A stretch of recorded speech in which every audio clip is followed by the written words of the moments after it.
When a wild animal charges through a remote mountain trail, a humble farmer named Noah risks everything to save a woman he's never met. She's panicked, lost, and dressed like she just ran out of a wedding because she did. Her name is Lily Davenport, an heiress who vanished hours before her high society vows to escape a life of control, wealth, and a loveless future. Noah takes her in without questions, no judgment, just a quiet place to breathe and a pair of muddy boots. What begins as a temporary refuge turns into something neither of them saw coming: laughter, healing, and a slow burning connection that neither their worlds could have predicted. But Lily's past isn't done chasing her, and when it comes knocking, she must choose between running again or standing up to reclaim her life. Just when Noah thinks it's over, she returns with a life-changing proposal that could lift him out of the shadows of debt and lost dreams. And in a twist of fate, a new stranger crashes into his life, literally, setting off a new chapter. This isn't just a story about rescue, it's about redemption, choices, and how sometimes saving someone else is how we end up saving ourselves. The sun hovered just above the treetops, casting long golden rays across the rolling fields of southern pine. Noah Barrett, 32, tall and broad-shouldered with dirt under his nails and years of calluses etched into his palms, adjusted the feed bag slung over his shoulder and gave a sharp whistle. His border collie, Scout, bounded out from behind the barn and fell into pace beside him. It was a quiet afternoon on the farm, too quiet. Noah paused mid-step. The wind carried something unnatural, a sound out of place. Faint at first, then unmistakable. Screaming. Human screaming. He dropped the feed bag without thinking and sprinted toward the tree line. Scout barked once, then followed close behind. The sound was coming from the forest, a few hundred yards from his cornfield. Noah's boots pounded against the dry earth, kicking up dust as his heart quickened. He grabbed the shovel leaning against the fence and vaulted over the gate. Branches whipped against his face as he crashed through the underbrush. The screaming grew louder, tinged with panic. Then he heard a different sound, low, guttural, and furious. A boar, a big one. He broke into a clearing and saw her, a woman no older than 30, wearing what looked like an expensive silk blouse, skirt torn, heels snapped at the toe. She stood with her back against a tree, hands trembling as a massive wild boar pawed the ground in front of her. Its tusks gleamed, and rage flickered in its small black eyes. Noah didn't hesitate. "Hey!" he shouted, raising the shovel high. "Over here!" The boar turned at the sound, snorting wildly. It charged. Noah braced his feet and gripped the shovel like a spear. It was fast, faster than he expected. At the last moment he sidestepped and swung the shovel down with all his strength, catching it just behind the head. The metal cracked hard. The beast staggered, then turned, dazed.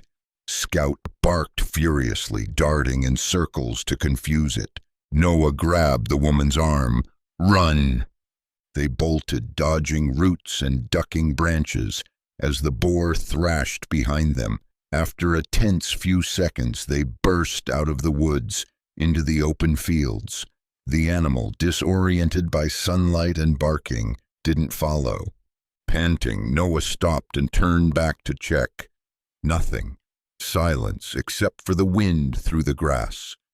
The woman collapsed onto the ground, gasping, clutching at her knees. Her clothes were stained, hair a mess, face streaked with sweat and fear. "Are you hurt?" Noah asked, kneeling beside her. She shook her head, speechless. "Name?" he asked gently. She blinked at him, confused. "Oh, Lily." "You lost?" he asked. A long pause. "Yeah," she said finally. "Really lost." He offered her a bottle of water from his back pocket. She took it with trembling fingers and drank as if she hadn't had a drop in days. Noah looked at her, a woman who clearly didn't belong in these parts. Not just because of the heels or the blouse that probably cost more than his truck, but because of the look in her eyes. Fear, yes, but something deeper, like she'd been running for far longer than just a few minutes in the woods. "You're safe now," he said quietly. She nodded but said nothing. Noah stood and extended his hand. She hesitated, then took it. Her fingers were cold. He pulled her to her feet. "Let's get you cleaned up. I've got a farmhouse just over that ridge." As they walked, Scout leading the way, Lily glanced back at the woods. Noah noticed. "Don't worry, that thing won't be back any time soon." "I wasn't looking for the boar," she muttered. But Noah didn't press her. He didn't know it yet, but that moment, when she took his hand, would unravel the quiet life he'd built. And hers, the life she'd fled from, was about to crash into his world with more force than any wild animal ever could, and neither of them would ever be the same again. The farmhouse sat on a gentle hill, wrapped in whitewashed wood and shadows of a setting sun. Lily leaned against the porch railing, her legs sore, arms scratched, and pride thoroughly battered. She was quiet, watching the horizon as if it held the answer to a question she hadn't yet asked. Inside, Noah filled a kettle and lit the stove. The kitchen smelled like fresh earth and old wood, warm, lived in. A small radio hummed softly in the corner, and a lazy ceiling fan stirred the air. "Bathroom's through that door," he said, nodding without looking at her. "There's a first aid kit in the cabinet. You're gonna need it." She nodded and disappeared. The faucet turned on, then off. 10 minutes later, she re-emerged barefoot, wearing a worn flannel shirt and a pair of oversized sweatpants, clearly his. Her face, though still pale, looked less panicked now. "Thank you," she said. Her voice had steadied. Noah poured 2 mugs of tea and slid one across the table. "You from around here?" She gave a small, humorless laugh. "Not even close." "Where then?" She hesitated. "New York." He raised an eyebrow. "That explains the shoes." She actually smiled. Barely, but it was there. "I wasn't planning on hiking through a forest today." He didn't press her. She looked like someone who had been answering too many questions for too long. Instead, they sat in the soft clinking of spoons against ceramic. Scout curled up beneath the table, tail thumping slowly. After a while, Lily looked up. "You live alone?" "Just me and Scout." "No family?" He gave a short nod.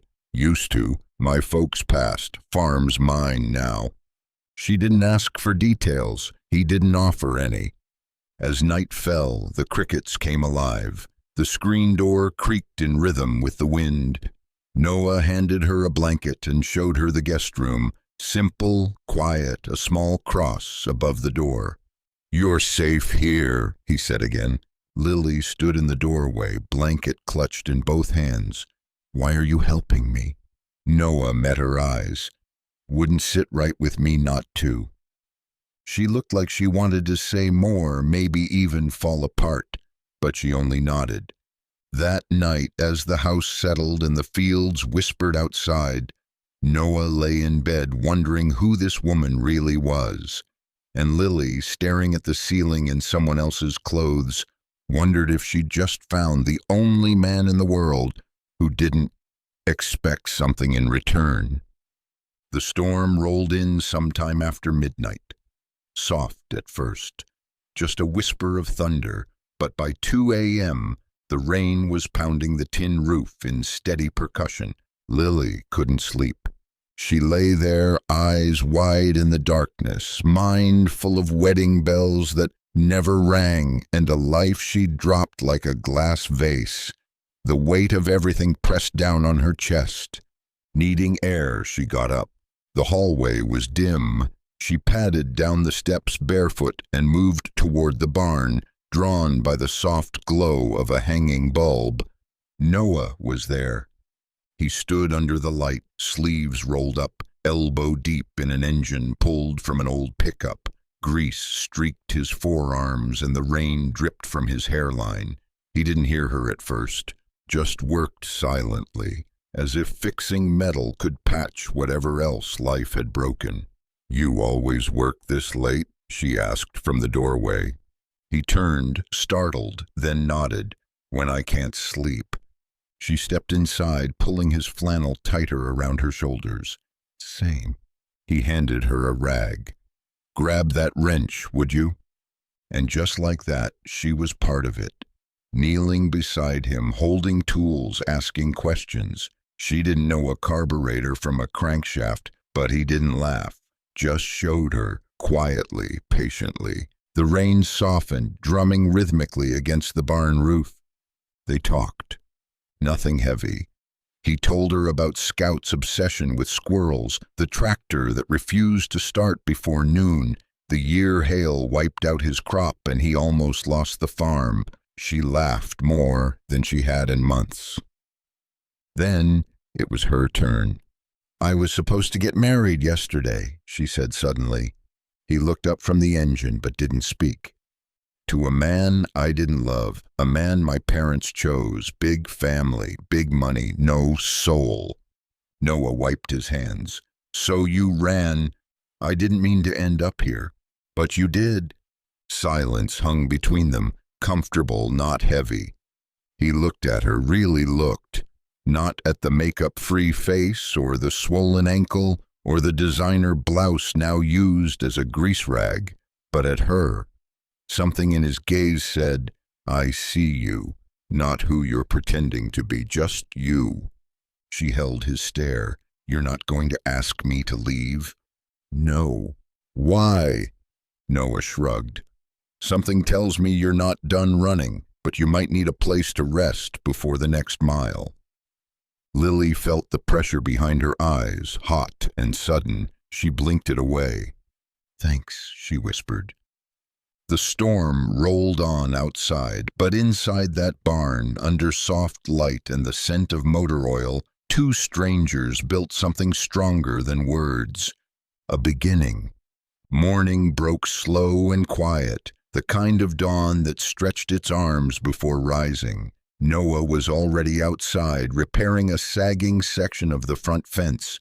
His hands moved with purpose, the way they always did, but his mind wasn't on the nails or the wood. It kept drifting to her. Lily. She was still asleep when he checked the guest room earlier, curled under the blanket, face turned toward the window like she was searching for the sun. Scout barked once, drawing his attention back to the present. A dust-covered pickup pulled into the gravel drive, tires crunching rhythmically. Jasper, the mailman and local gossip machine, leaned out the driver's window and tipped his cap. "Morning, Noah. Brought your mail and a bit of news." Noah took the mail, flipping through utility bills and seed catalogs. "What kind of news?" "City stuff. Thought you'd get a kick out of it." Jasper held up an old portable radio, already tuned to the local AM station. A reporter's voice crackled through. "Still no sign of Lily Davenport, the missing heiress who vanished less than 24 hours before her highly publicized wedding. Authorities suspect foul play may be involved, though unconfirmed sources say she left on her own. The Davenport family is offering a sizable reward for any information on her whereabouts." Noah froze. Scout barked again. Jasper leaned in. "Can you imagine? Rich girl ditching her own wedding like that?" Noah gave a non-committal grunt. "Some people got their reasons." "Reckon so," Jasper said, then paused. "You all right? You look like you saw a ghost." "Just tired," Noah replied, folding the mail. "Appreciate the delivery." Jasper nodded and pulled away, his tires kicking up dust behind him. Noah stood there for a moment, radio still murmuring beside him, the words "missing heiress" hanging in the air like smoke. He looked up at the house. So that's who she was. Not just a stranger with good shoes and tired eyes. She was Lily Davenport. He didn't know what to feel. Anger, maybe, at the lie she hadn't told. Or something else, something more like understanding. Because people didn't just run from money unless something much bigger was chasing them. Inside, Lily sat on the edge of the bed, clutching a mug of coffee and staring at the floor like it had the answers. She'd heard the radio through the open window. She knew the truth had caught up. And she knew Noah knew. That afternoon, the tension hung between them like fog. Thick, quiet, heavy. Noah went about his chores like nothing had changed. But something had. Lily could feel it. The way he didn't quite meet her eyes. The way his responses shortened. Not angry, just guarded. She followed him into the barn, fingers curled tightly around the sleeves of the flannel shirt she still wore. "You heard it, didn't you?" He didn't answer right away, just kept stacking hay bales. "On the radio," she pressed. "The thing about me." "I heard," he said simply. She stepped closer, voice low. "And you didn't say anything?" "I figured you'd tell me when you were ready." Lily's throat tightened. "You're not mad?" Noah paused, leaning on a bale, wiping sweat from his brow. "You lied by not saying, but I'm guessing the truth was too heavy to carry." She exhaled, long and shaky. "I didn't plan any of this. I just ran. My wedding was supposed to be yesterday. $400,000. Dress, televised reception, groom I barely liked. It was all planned like a merger, not a marriage." Noah's eyes softened. "My parents didn't care that I couldn't breathe in that life. I was a headline to them, a deal to close. So I took the car, ditched the security, and kept driving until I couldn't anymore. I didn't know where I was going. I just wanted to stop being her." She looked up at him, eyes glistening. "And then you found me. Or maybe I found you." He looked at her, really looked. "And now what?" Lily shook her head. "I don't know. I just know I'm not going back. Not to him. Not to that life." Silence filled the barn for a beat too long. Then Noah said, "I don't care what your name is, Lily. Heiress or waitress, you've been pulling your weight since the minute you got here. Feeding the goats, fixing that busted tractor seat. That's more than I can say for half the folks I know." Lily blinked. "You really mean that?" "Don't say things I don't mean." Her shoulders dropped just a little, like some invisible load had shifted.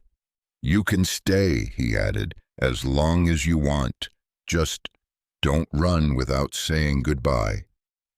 "I won't," she whispered. And this time she meant it. Lily never thought she'd be grateful for a rooster. It crowed every morning at 5 like clockwork, off-key and too loud. But it was a sound she had come to welcome, because it meant another day here, another day away from the chaos of her old life. She got up early now, on purpose. She liked the way the air smelled before sunrise, the dew clinging to the grass, the way Scout wagged his tail like he'd been waiting for her. Noah gave her chores, nothing overwhelming at first, collecting eggs, refilling the chicken feed. She grumbled the first time she got pecked, but laughed when Noah said, "That means they like you." Soon she was carrying pails like a natural, boots caked in mud, hair pulled into a messy braid that no paparazzi would ever approve of. The land became familiar, the creaky back gate, the gnarled apple tree behind the barn, the spot on the porch that caught the last bit of sun before it dipped behind the ridge. Lily found a rhythm here, one that didn't involve makeup artists or press interviews. At night, she and Noah often sat on the porch in silence. Sometimes they talked, but mostly they didn't need to. It was the kind of silence that spoke in its own language, comfortable, earned. One night, after a long day fixing a leaky pipe under the kitchen sink, Lily dropped onto the porch swing and sighed. "Tired?" Noah asked, sitting beside her, a glass of sweet tea in hand. She looked at her hands, dirty, scratched, and absolutely real. "Good tired," he nodded. "That's the best kind." She glanced at him. "I used to think being busy meant being important, but I was never tired in a way that felt earned, just drained." Noah sipped his tea. "There's a difference. Is this what your life is like? Every day?" "Pretty much. Different chores, same peace." She tilted her head. "Don't you ever want more?" He shrugged. "I used to. I wanted to open a garage, work on cars full time, get off the farm eventually, but things happen. Life goes sideways." Lily leaned back. "Yeah, I know that feeling." They sat quietly for a moment, watching the stars peek through the purple dusk. "I still think about the garage," he added, "sometimes." "You should do it," she said softly. "Maybe one day." She didn't say anything more, but she remembered that, tucked it away, because in a world full of takers, here was a man who had dreams, quiet, dusty dreams he never chased, because no one had ever believed in him enough to help. Until now. Noah had hands that told stories. They were thick, weathered, scarred in places from years of tools and time. Lily watched them as he repaired a broken water pump one morning, fingers moving with confidence, with the muscle memory of someone who'd solved more problems with grit than guidance. "You always fix everything yourself?" she asked, handing him a wrench. "Can't afford not to." She smiled. "You're kind of a genius with machines." He looked up at her. "Not genius, just stubborn." Lily laughed, then knelt beside him. "Stubborn looks good on you." He paused, just long enough for her to notice. Then he went back to tightening bolts. She didn't push. That was the thing with Noah. You couldn't force closeness, you earned it. Slowly, quietly. Later, while taking a break under the shade of the barn, Noah shared more. "My dad was a mechanic," he said, leaning against a bale of hay. "Taught me everything. He wanted me to take over his shop in town, but he died before he could pass it down." Lily turned toward him. "What happened to the shop?" "Closed it. Couldn't afford the taxes. I moved back here, took care of the farm, paid off the debt in pieces." "That's a lot." Noah nodded. "Yeah, but I don't regret it. Farm raised me, brought me back when I was lost." Lily looked at him, something shifting in her expression. "You gave up your dream." He met her gaze. "Only for a while, not forever." She studied him, this man who didn't complain, didn't chase attention, didn't flinch from hard work. In her old world, everyone wore masks and smiled too wide. Here, Noah didn't hide who he was. He didn't have to. That night, she sat by the window in the guest room and pulled out her phone. The signal was weak, but she got through. One quick call, one trusted contact, no last name, no explanations. "Hi, it's me. I need to move some funds." Quietly. Downstairs, Noah worked late in the barn, unaware that something was already beginning to change. Something he hadn't dared hope for in a long time. It was just past noon when the black SUV rolled up the long gravel drive. Lily spotted it from the garden, her heart skipping in a way that had nothing to do with romance. She dropped the hose and stepped back, eyes fixed on the sleek vehicle that didn't belong here. Too polished, too dark, too familiar. Noah came around the side of the barn, wiping grease from his hands. You expecting someone? Lily shook her head, already backing toward the porch.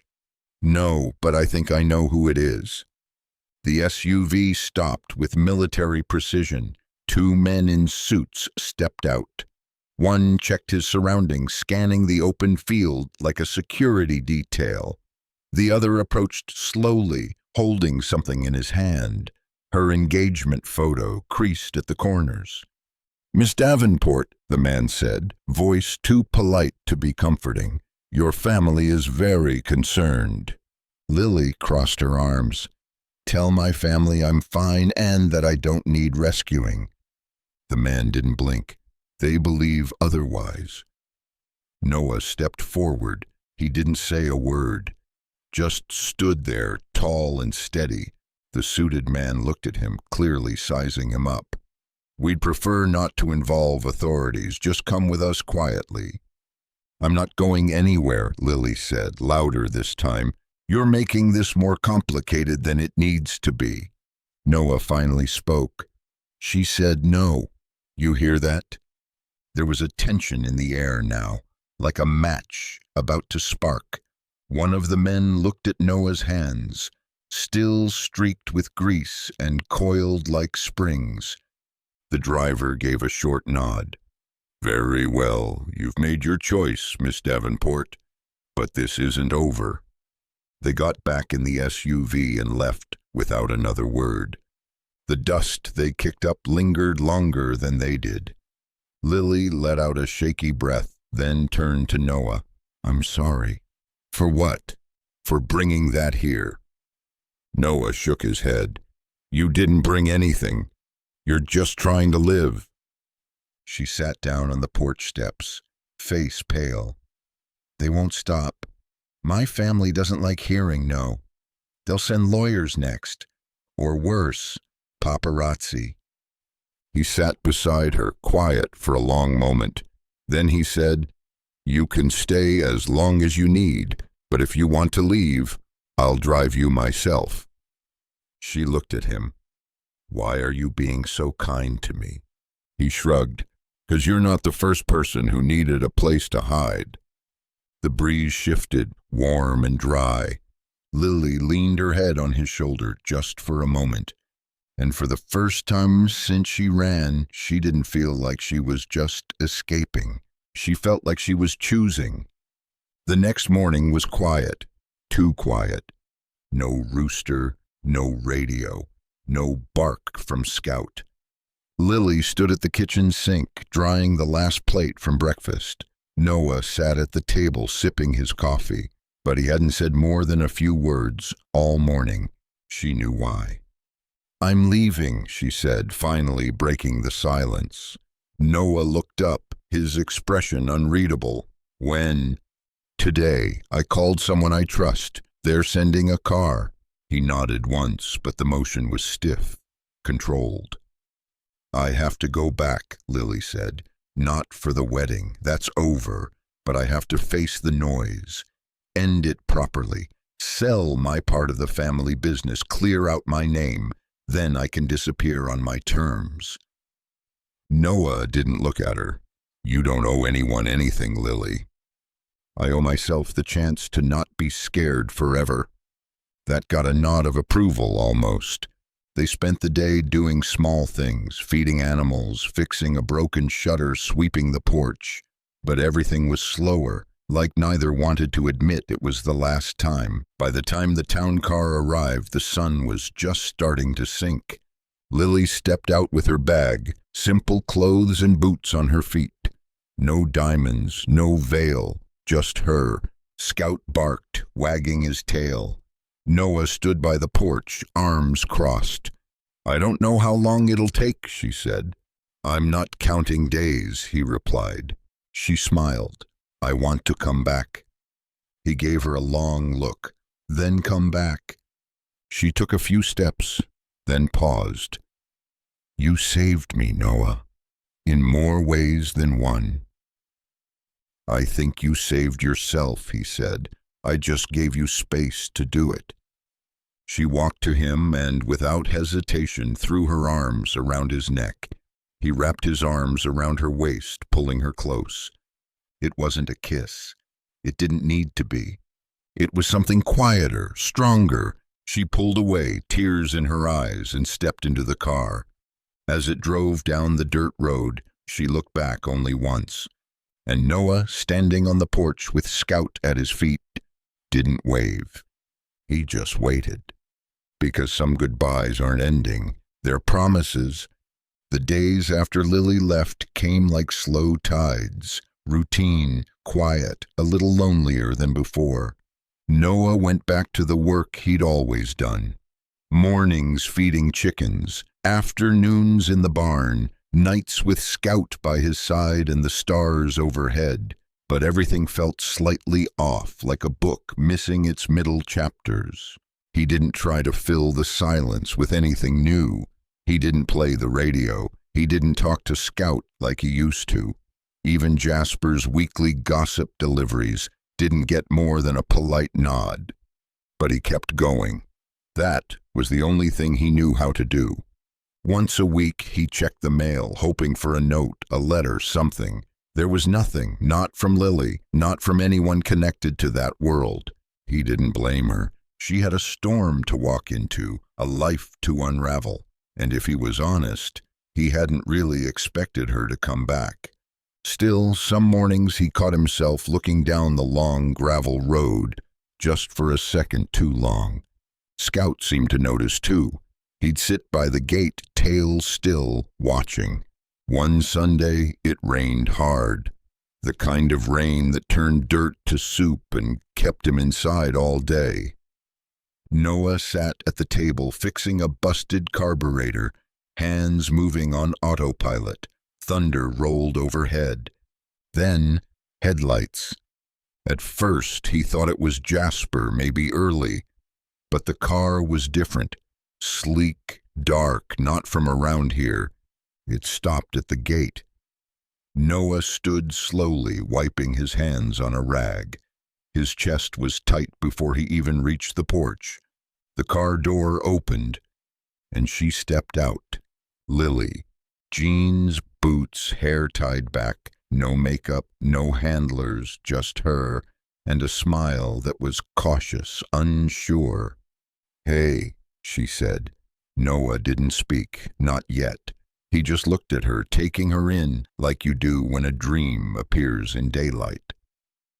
"I told you I'd come back," she added softly. He crossed the distance in a few slow steps. "What happened?" he asked. "I faced it all," she said. "Walked back into the lion's den, told them I was done, sold my shares, gave the lawyers my goodbye speech, took my name off every building it was slapped onto." "You're free?" She nodded. "For the first time in my life." "And you came back here?" Lily smiled wider now. "I didn't just come back to say hi." She reached into her bag and pulled out an envelope. "I have something for you." Noah didn't move at first. He stared at the envelope like it might bite. Lily held it out, steady. "It's not charity, it's not guilt, it's a partnership." He took it slowly, opened the flap, and pulled out the papers inside. His eyes scanned the words: deeds, licenses, permits, a loan note marked "paid in full." "This is," he began, then stopped. "It's a start," she said. "Land rights, equipment budget, enough to open your own shop. Garage, farm side service, whatever you want. It's yours now." Noah looked up at her. "Why?" "Because you once said you put your dream aside, and you didn't deserve to." He shook his head. "Lily, I don't—" "It's not just about the money," she cut in gently. "It's about the fact that I can finally choose how to live my life. And I want part of that life to include helping people who never got the chances I did." Noah stepped back, the paper still in his hand. "You don't owe me this." "I know," she said, "but I want to do this. I want to build something, not buy it, not fake it, build it, with you." He was quiet, still reading the fine print. Her signature was there at the bottom. "Is this a business proposal?" he asked, half smiling. "It's a life proposal," she replied. "The business part's just paperwork." Noah looked at her for a long moment, as if weighing the years of solitude against the sudden real offer in front of him. "You really think we can make it work?" he asked. "I think we already have," she said. He nodded once, slowly. "All right, then." "All right," Lily said, raising an eyebrow. "That's it? After everything?" He stepped forward, took her face in both hands, and kissed her, not a hesitant, unsure kiss, a grounded one, the kind that said, "I see you and I'm here and we've earned this." When they pulled apart, she was breathless. "Now it's all right," he said, smiling. Scout barked once, like he agreed. They turned together, walking toward the barn, envelope in hand. There was work to do, foundations to lay, signs to hang, but this time they'd be doing it together. The garage opened on a Tuesday. No ribbon cutting, no press, no champagne flutes, just a hand-painted sign that read Barrett & Co. Repair, a toolbox Noah had inherited from his father, and Lily standing beside him in jeans and motor oil-streaked gloves. The townsfolk came out, curious at first. A few old-timers brought tractors. A couple younger guys rolled in with busted pickups. One woman needed help with her lawnmower. Noah didn't turn a single job away. Word spread fast. The farm guy could fix anything, and the woman working beside him knew how to manage books, like a Wall Street pro, because she had been one. Lily took to the office like she was born for it, managing inventory, setting appointments, learning how to keep the shop running on clean paper and clean intention. But every few hours she'd wander out and hand Noah a tool just to watch him work.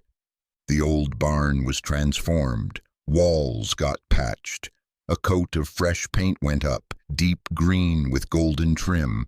Flowers bloomed in window boxes outside. Rusted parts became displays. The old tractor hood became a workbench. The broken "Open" sign from town, Lily restored it herself. Rust and roses, Noah called it. She liked that. Some nights they still sat on the porch, feet kicked up, watching the stars like they were secrets waiting to be told. "Do you miss your old life?" Noah asked one evening, brushing a smear of grease off her cheek. Lily thought for a second. "Not even a little." "You ever wonder what they'd think? Your family? The press?" "Let 'em wonder," she said. "This is the life I chose." He smiled. "I like the life you chose." Scout barked in agreement from the steps. They didn't talk much about the past anymore. There was too much future in front of them. The knock came just before dusk. Noah had just finished tightening a fan belt. Lily was at the register balancing the week's totals. Scout, curled up in his usual spot, lifted his head with a soft growl. Outside, a sedan idled quietly. Noah opened the door and froze. A young woman stood on the porch, soaked from the rain, her mascara running, hair tangled. Her dress, what was left of it, was shredded at the hem and caked in mud. She looked like she had escaped a storm or something worse. Noah stepped forward instinctively. "Ma'am, you okay?" She nodded quickly, breath catching. "My car, it slid off the road. I couldn't get out, and then I saw the lights from here. I didn't know where else to go." Noah glanced at the car wedged near the ditch, hazard lights blinking through the rain. He didn't ask her name, didn't need to know it yet. He just stepped out and handed her his coat. "You're safe now." She looked at him with tear-glossed eyes. "Thank you." Inside, Lily had already put on a kettle and was laying out a blanket. Noah turned to the woman, his voice calm. "Come inside, we've got room." She hesitated. "I don't have anything to offer. I don't even know what I'm doing." Lily smiled gently from the doorway. "Neither did I." And as the storm raged on, they led her inside, into the warmth, into safety, into something new. Because sometimes it only takes one act of kindness to change a life. And sometimes those we rescue have come to rescue us right back.